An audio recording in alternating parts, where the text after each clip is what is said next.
প্রিয় শ্রোতা বন্ধুরা, আজ আমি একটি মন ছুঁয়ে যাওয়া ছোট গল্প পাঠ করে শোনাচ্ছি।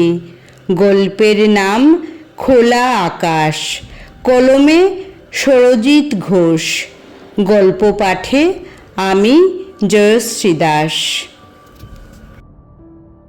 জয়দীপের সাথে মৌলিকার বিয়ে হয়েছে সবে 5 দিন। সকালে ঘুম ভাঙতেই মৌলিকা দেখছে পাশে জয়দীপ নেই। ঘড়ির কাঁটা তখন 7:30টার ঘরে।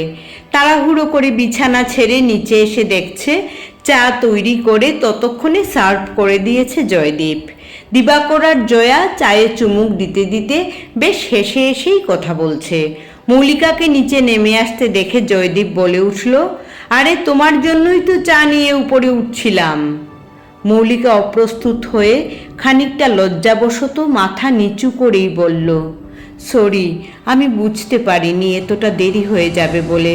আর কখনো এরকম হবে না। বিয়ের গন্ধ লেগে আছে মৌলিকার গায়ে তখনও। মৌলিকার মা বলেই দিয়েছিলেন, বিয়ের পর আর দেরি করে ঘুম থেকে উঠলে চলবে না, সবার আগে ঘুম থেকে উঠে পড়তে হবে। বাড়ির বউ আর বাড়ির মেয়ের মধ্যে তফাৎ অনেক। যতটা মানিয়ে নিতে পারবি ততটাই ভালো থাকতে পারবি।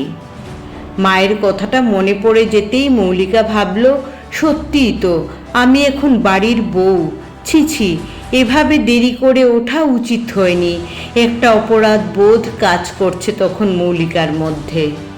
মৌলিকার কাঁচুমাচু মুখের দিকে তাকিয়ে জয়া বললেন, সরি বলছো কেন? ঘুম থেকে দেরি করে উঠেছো বলে? এতে লজ্জা পাওয়ার তো কিছু নেই বৌমা। পুরানো অভ্যাসগুলো তাড়াতাড়ি বদলাতে যেও না। আসলে মা, সকাল সকাল উঠে আমারই চা করে দেওয়ার কথা।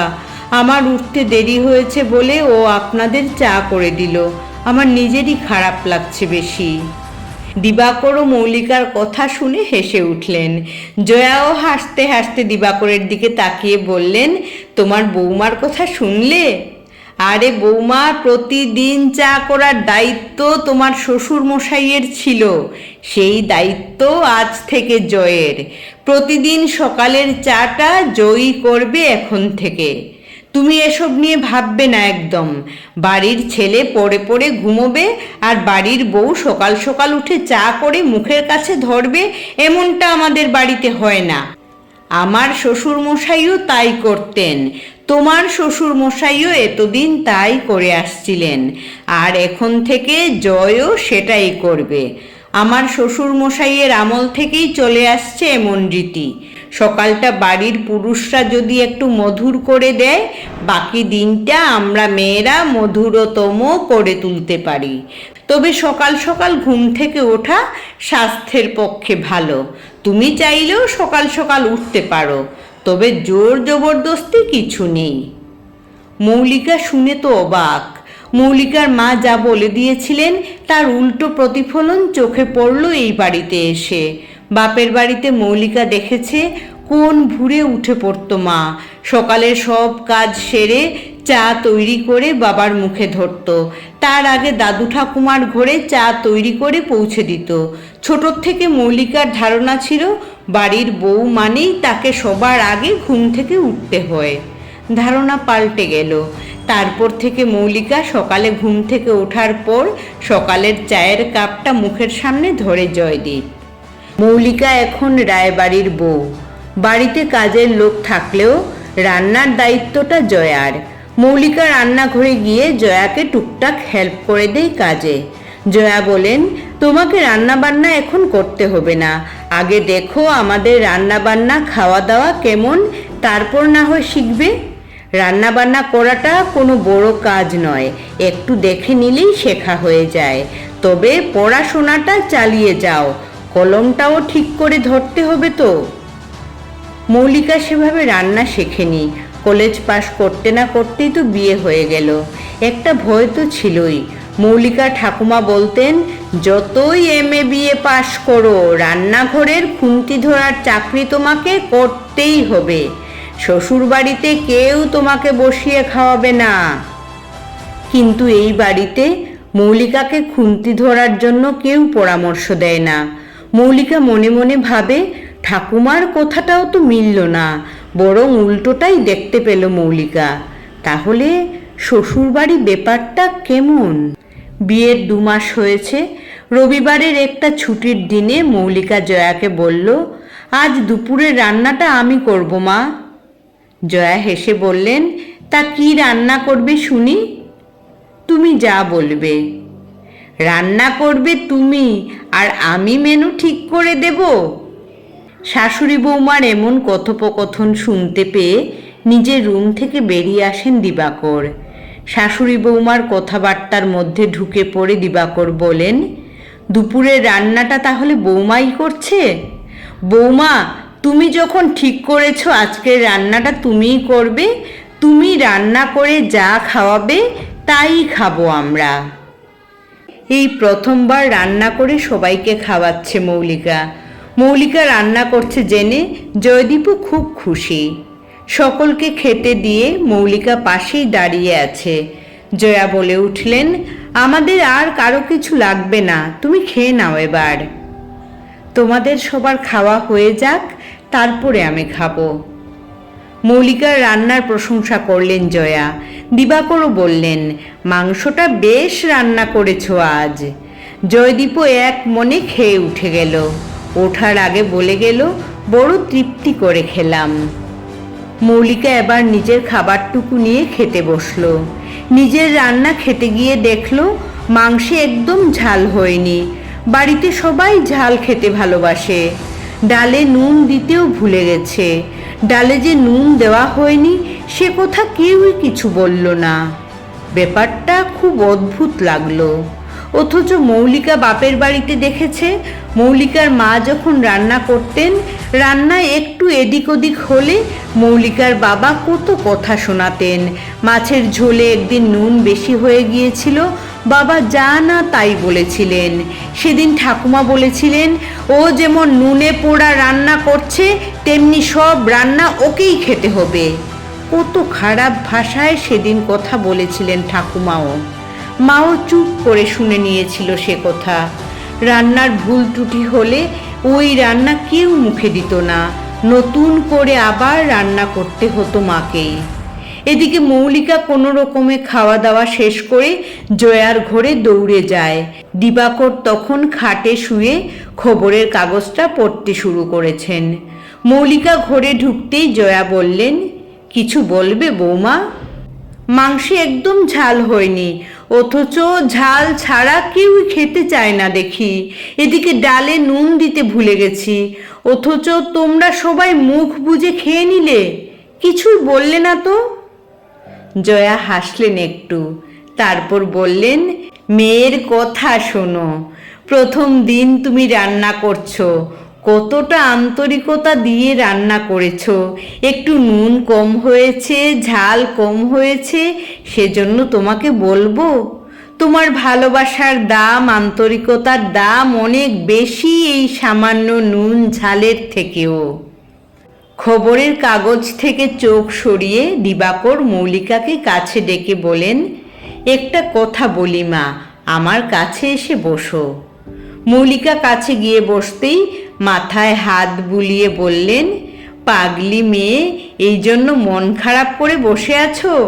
আমি তো চেটে পুটে খেয়েছি, আমার পাতে কি কিছু পড়েছিল?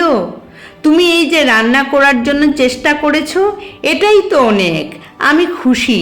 আমাদেরকে খুশি করার জন্য তুমি তো তোমার সবটুকু দিয়েই চেষ্টা করেছো, আমরা না খুশি হয়ে পারি?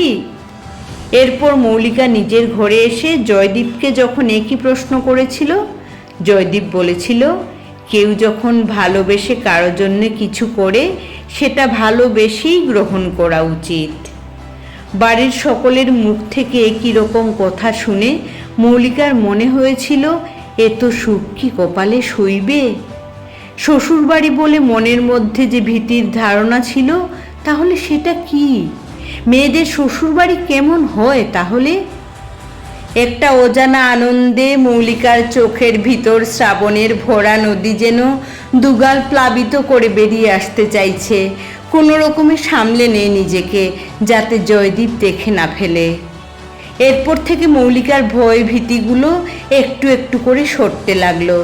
শ্বশুর বাড়ি মানে যে ঘেরার টোপ বুঝতো, আসলে তা নয়, সেটা বুঝতে পারে মৌলিকা। দূর থেকে দেখতে পাচ্ছে যেন এক খোলা আকাশ, নিজেকে মেলে ধরার জন্য এক অবাধ স্বাধীনতা। সেই স্বাধীনতা পেয়ে গেল মৌলিকার বিয়ের 3 মাস পর। গ্র্যাজুয়েশনের রেজাল্ট বের হলো। মাধ্যমিক উচ্চ মাধ্যমিকের যখন রেজাল্ট বেরিয়েছিল, মৌলিকা খুব ভালো রেজাল্ট করলেও তার ভালো রেজাল্ট নিয়ে কারো কোনো উন্মাদনা ছিল না। বাবা মা দাদু ঠাকুমা কারো মনে আনন্দের উচ্ছ্বাস মৌলিকা দেখেনি। মৌলিকা এই প্রথম দেখল তার ভালো রেজাল্ট নিয়ে এই বাড়িতে একটা খুশির আমেজ। জীবনে এতটা আনন্দ এর আগে কখনো হয়নি।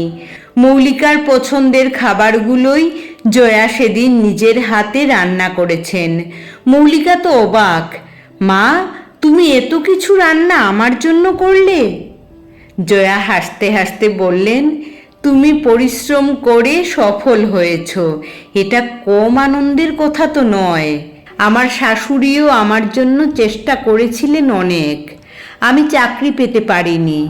তুমি মাস্টার্স করবে, চাকরি করবে, তবেই আমার অপূর্ণতা দূর হবে। নিজের অপূর্ণ ইচ্ছেগুলো সন্তানের মধ্যে দেখতে পারার আলাদা একটা আনন্দ আছে।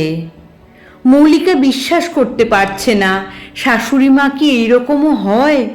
মনের মধ্যে যে সুপ্ত ইচ্ছাগুলো ছিল, সেগুলো বিয়ের আগে বিসর্জন দিয়ে ফেলেছিল মৌলিকা।